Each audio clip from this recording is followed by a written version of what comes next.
আব্দুল্লাহ ইবনে আব্বাস রাদিয়াল্লাহু তাআলা আনহু বলেন,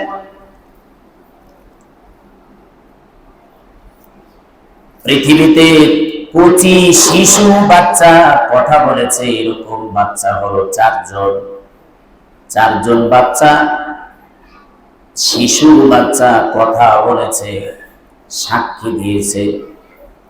কারণ যারা সৎ হয়, ভালো মানুষ হয়, এদেরকে আল্লাহ তাআলা কুদরতি ভাবে হেফাজত করে।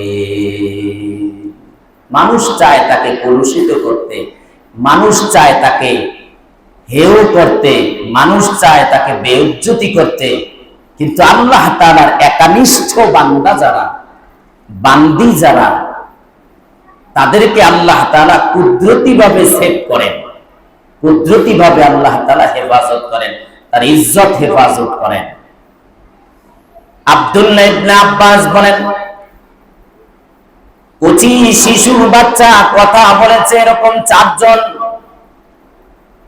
ফিরাউনের স্ত্রী আসিয়া চুল চিরুনি করে দিতে যেই দাসী, ওই দাসীর একটা নাবালেগ ছোট কচি শিশুর বাচ্চা ছিল, যে সাক্ষী দিয়েছে, কথা বলেছে। 2 নাম্বার, বনি ইসরাইলের ভিতরে একজন আবেদ ছিল, যার নাম ছিল জুলাইস। মায়ের বদদোয়ার কারণে একজন বেবিচারিণী নারী তাকে অপবাদ দিয়েছিল, যেই অপবাদের কারণে এলাকার লোকজন জুলাইসের উপরে আক্রমণ করেছে। ওই বেবিচারিণীর গর্ভ থেকে যেই বাচ্চাটা জন্ম হয়েছিল, ওই বাচ্চাটা সাক্ষী দিয়েছে, আমার বাবা জুলাইস না, আমার বাবা হলো রাখাল। সাক্ষী দিয়ে দিছে, কল্পনাও করতে পারে নাই যে এই কচি বাচ্চাটা কথা বলবে।